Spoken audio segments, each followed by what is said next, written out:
ইস! কি হারে মুখে ট্যানটা পড়েছে দেখো তো।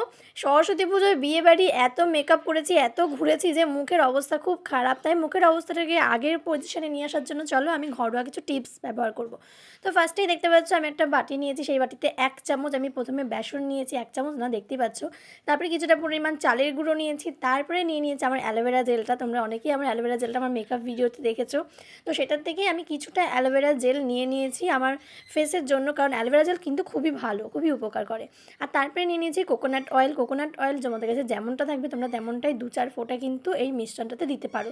তারপর ১ চামচ মতো আমি জল নিয়েছি, ব্যাস ওই জলটা দিয়ে আমি একটা ব্রাশের সাহায্যে খুব সুন্দর করে স্মুথলিভাবে কিন্তু মিক্স করে নেব। মিক্সটা ভালো করে করতে হবে যেন দানা দানা না থাকে।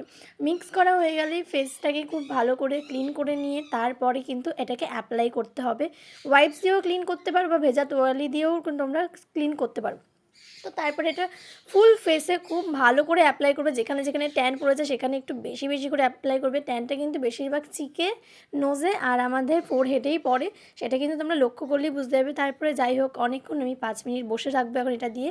৫ মিনিট হয়ে গেলে তোমরা দেখতেই পারবে খুব ভালো করে ড্রাই হয়ে যাবে। এটাকে আবার ওয়াশ করার পালা। তো ওয়াশ করতে সময় হাতে জল নিয়ে খুব ভালো করে কিন্তু আস্তে আস্তে রাব করবে। আর রাব করার পরে তোমরা কিন্তু রেজাল্টটা দেখতেই পাচ্ছ।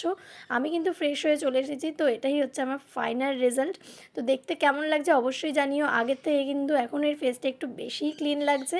অবশ্যই আমি নিজেও রিয়েলাইজ করতে পারছি আমার স্কিনটা অনেকটা ড্যামেজের হাত থেকে কিন্তু বেঁচেছে।